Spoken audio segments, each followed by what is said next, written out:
वक्फ board एक ऐतिहासिक परिप्रेक्ष्य और महत्व।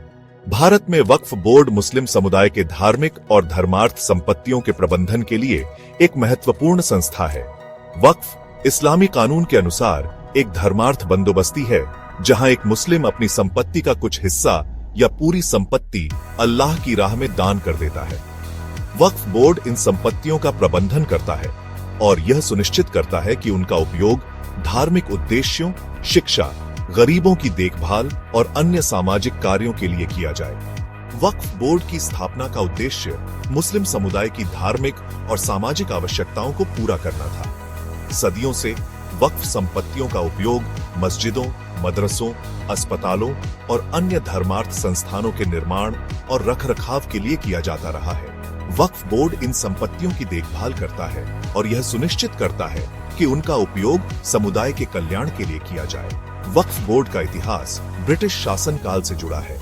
1913 में वक्फ अधिनियम पारित किया गया, जिसने वक्फ संपत्तियों को मान्यता दी और उनके पंजीकरण की व्यवस्था की।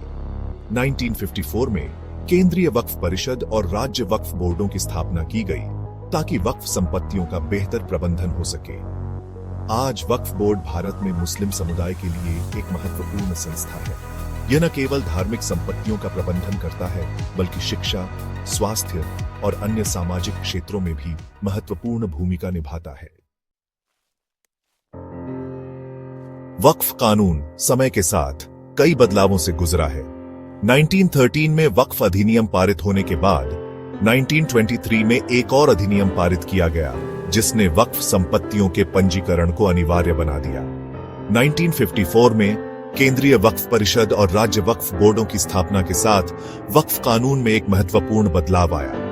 1995 में वक्फ अधिनियम पारित किया गया, जिसने वक्फ बोर्ड को और अधिक शक्तियां प्रदान की। इस अधिनियम के तहत वक्फ बोर्ड को विवादों के निपटारे के लिए न्यायाधिकरण स्थापित करने का अधिकार दिया गया। 2013 में इस अधिनियम में संशोधन किया गया, जिससे वक्फ बोर्ड को किसी भी संपत्ति को वक्फ संपत्ति घोषित करने की असीमित शक्ति मिल गई। इन बदलावों का उद्देश्य वक्फ संपत्तियों के प्रबंधन को और अधिक कुशल बनाना और विवादों के त्वरित निपटारे की व्यवस्था करना था। हालांकि कुछ लोगों ने इन बदलावों की आलोचना करते हुए कहा कि इससे वक्फ बोर्ड की शक्तियों का दुरुपयोग हो सकता है। वक्फ संशोधन विधेयक 2024 मुख्य बदलावों का विश्लेषण।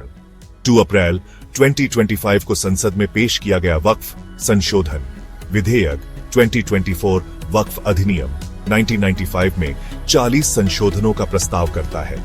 इन संशोधनों का उद्देश्य वक्फ बोर्ड के कामकाज में पारदर्शिता, जवाबदेही और दक्षता लाना है। विधेयक में प्रस्तावित प्रमुख बदलावों में शामिल हैं: वक्फ बोर्ड का नाम बदलकर एकीकृत वक्फ प्रबंधन, सशक्तिकरण, दक्षता और विकास अधिनियम 1995 UWMIDA करना, वक्फ के निर्माण के लिए शर्तें निर्धारित करना, गैर मुस्लिमों को राज्य वक्फ बोर्डों और केंद्रीय वक्फ परिषद में शामिल होने की अनुमति देना, धारा 40 को हटाना, जो वक्फ बोर्ड को किसी भी संपत्ति को वक्फ संपत्ति घोषित करने की अनुमति देता था, वक्फ संपत्तियों के पंजीकरण के लिए एक केंद्रीय पोर्टल और डेटाबेस स्थापित करना, मुस्लिम महिलाओं और विभिन्न मुस्लिम समुदायों के लिए प्रतिनिधित्व सुनिश्चित करना, वक्फ न्यायाधिकरण में बदलाव करना, वक्फ अल-औलाद पारिवारिक वक्फ से संबंधित प्रावधानों में संशोधन करना, अतिक्रमण और सरकारी संपत्ति से संबंधित मुद्दों को संबोधित करना और कानूनी बदलाव करना। प्रस्तावित बदलावों के कई सकारात्मक पहलू हैं। वक्फ संशोधन विधेयक 2024 का उद्देश्य वक्फ बोर्ड के कामकाज में पारदर्शिता और जवाबदेही लाना है। केंद्रीय पोर्टल और डेटाबेस के माध्यम से वक्फ संपत्तियों के पंजीकरण से भ्रष्टाचार और कुप्रबंधन को रोकने में मदद मिलेगी। गैर मुस्लिमों को राज्य वक्फ बोर्डों और केंद्रीय वक्फ परिषद में शामिल करने से बोर्ड के कामकाज में अधिक पारदर्शिता और जवाबदेही आएगी। मुस्लिम महिलाओं और विभिन्न मुस्लिम समुदायों के लिए प्रतिनिधित्व सुनिश्चित करने से यह सुनिश्चित होगा कि वक्फ बोर्ड सभी हितधारकों के हितों की रक्षा करे। धारा 40 को हटाना, जो वक्फ बोर्ड को किसी भी संपत्ति को वक्फ संपत्ति घोषित करने की अनुमति देता था, एक स्वागत योग्य कदम है। इससे संपत्ति के मालिकों के अधिकारों की रक्षा होगी और वक्फ बोर्ड द्वारा शक्ति के संभावित दुरुपयोग को रोका जा सकेगा। हालांकि वक्फ संशोधन विधेयक 2024 में प्रस्तावित बदलावों के कई सकारात्मक पहलू हैं, लेकिन कुछ लोगों ने इन बदलावों पर चिंता व्यक्त की है। कुछ लोगों का मानना है कि गैर मुस्लिमों को वक्फ बोर्डों में शामिल करने से मुस्लिम समुदाय के मामलों में बाहरी हस्तक्षेप बढ़ेगा। दूसरों को डर है कि धारा 40 को हटाने से वक्फ बोर्ड कमजोर होगा और वह अपनी संपत्तियों की रक्षा नहीं कर पाएगा। कुछ मुस्लिम संगठनों ने विधेयक को मुस्लिम समुदाय के धार्मिक मामलों में हस्तक्षेप के रूप में देखा है। वक्फ संशोधन विधेयक 2024 पर मिलीजुली प्रतिक्रिया आई है। सरकार का दावा है कि संशोधन मुस्लिम समुदाय की मांगों को पूरा करते हैं और बोर्ड के कामकाज में सुधार करेंगे। विपक्ष का आरोप है कि विधेयक असंवैधानिक और मुस्लिम विरोधी है और इसका उद्देश्य मुस्लिम समुदाय की अपनी संपत्तियों पर पकड़ कमजोर करना है।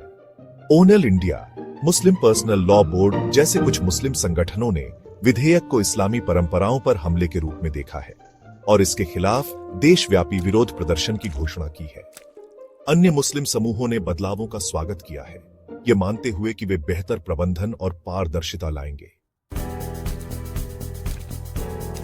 वक्फ संशोधन विधेयक 2024 एक संवेदनशील मुद्दा है जिसके दूरगामी परिणाम हो सकते हैं।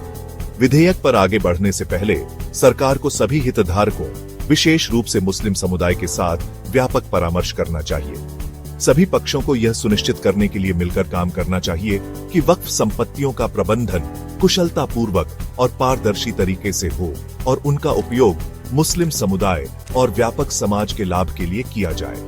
एक समावेशी दृष्टिकोण जो सभी समुदायों के अधिकारों और संवेदनाओं का सम्मान करता है, एक स्थायी और न्याय संगत समाधान खोजने के लिए महत्वपूर्ण है। यह भी महत्वपूर्ण है कि वक्फ संपत्तियों के प्रबंधन में प्रौद्योगिकी और आधुनिक प्रबंधन प्रथाओं को अपनाया जाए। इससे दक्षता में सुधार होगा, पारदर्शिता को बढ़ावा मिलेगा और